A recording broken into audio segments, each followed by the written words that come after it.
नमस्कार, आप देख रहे हैं ग्लोबल इंडिया टाइम्स।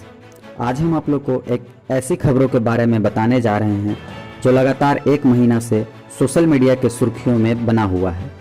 दरअसल बात यह है कि अफगानी सेना 800 तालिबानियों को मारने की पुष्टि की है। अफगानिस्तान में अपने सरकार बनाने की तैयारी कर रहे तालिबानियों को पंजशीर के लड़ाकों से कड़ी टक्कर मिल रही है। तालिबान विरोधी फौजें उसके लड़ाकों के सामने बड़ी चुनौती पेश कर रही है। एक तरफ पंजशीर में दोनों पक्षों का मुकाबला चल रहा है, तो दूसरी तरफ बलगान प्रांत में तालिबान को बड़ा झटका लगा है। बलगान के अंद्राम में छिपकर तालिबानियों पर बड़ा हमला किया गया। हमले में तालिबानियों को बड़ा नुकसान पहुंचा है। तालिबान विरोधी लड़ाकों की तरफ से दावा किया गया है कि इस हमले में उन्होंने 300 तालिबानियों को मार गिराया है। खबर यह भी है कि हमले के बाद कई तालिबानियों को कैद कर लिया गया है। तो वहीं अब खबर आ रही है कि अफगानी कमांडो ने 800 तालिबानियों को मार गिराया है। अफगानी कमांडो की वर्दक कपीसा परवेज समेत कई इलाकों में फोर्स जंग लड़ रही है। अफगानिस्तान के उपराष्ट्रपति अमरुल्लाह सालेह ने भी इस हमले की ओर इशारा किया है। एक ट्वीट के जरिए तालिबान पर शिकंजे कसते हुए कहा है कि जब से तालिबानियों पर बड़ा हमला किया गया है, उसके लिए बीच में एक भी जिंदा वापस आना चुनौती था। अब तालिबान ने पंजशीर में अपने लड़ाकों की संख्या बढ़ा दी है।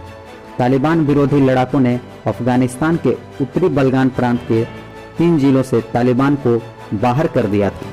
इन लड़ाकों ने उल ए हिसार, बेसलाह और बानू जिलों पर शुक्रवार को अपना कब्जा कर लिया था, लेकिन तालिबान ने शनिवार को फिर से बानू पर कब्जा जमा लिया था।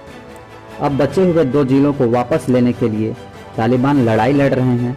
दूसरी तरफ तालिबान के लड़ाके पंजशीर की तरफ बढ़ रहे हैं।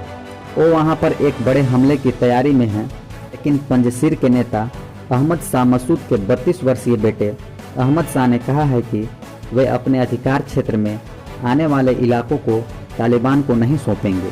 वहीं दूसरी तरफ तालिबान किसी भी स्थिति में अब पंजशीर में अपना कब्जा जमाना चाहता है। उसे इस बात से अंदाजा है कि बिना इस इलाके पर कब्जा किए सरकार चलाना काफ़ी मुश्किल होगा।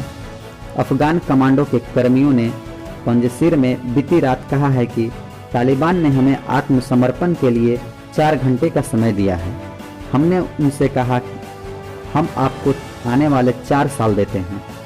सालग में तालिबान की सप्लाई लाइन को नष्ट कर दिया गया है। हमने अपनी स्थिति और मजबूत की है। तालिबान के लिए सरकार बनाना मुश्किल भले ही हो सकता है, लेकिन उस तरफ कदम जरूर बढ़ा दिए गए हैं। तालिबानी नेता लगातार कई अफगानी नेताओं संग मुलाकात कर रहे हैं। काबुल में कई महत्वपूर्ण बैठक हो चुकी है।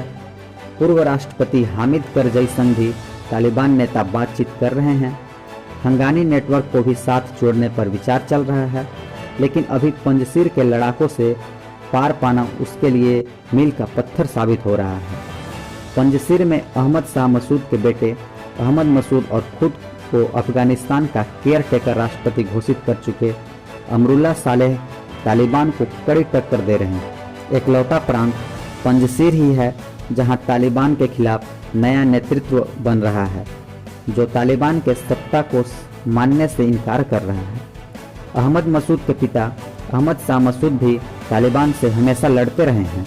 उन्होंने तो अफगानिस्तान को सोवियत संघ से बाहर करने में भी भूमिका निभाई थी। अहमद शाह मसूद की हत्या साल 2001 में तालिबान और अलकायदों के लड़ाकों ने की थी। पंजशीर के लड़ाकों का कहना है कि तालिबानी ताकतों के खिलाफ डट कर मुकाबला करेंगे। यहाँ के लोगों को तालिबान से खौफ नहीं है। पंजशीर घाटी की आबादी महज 2 लाख है।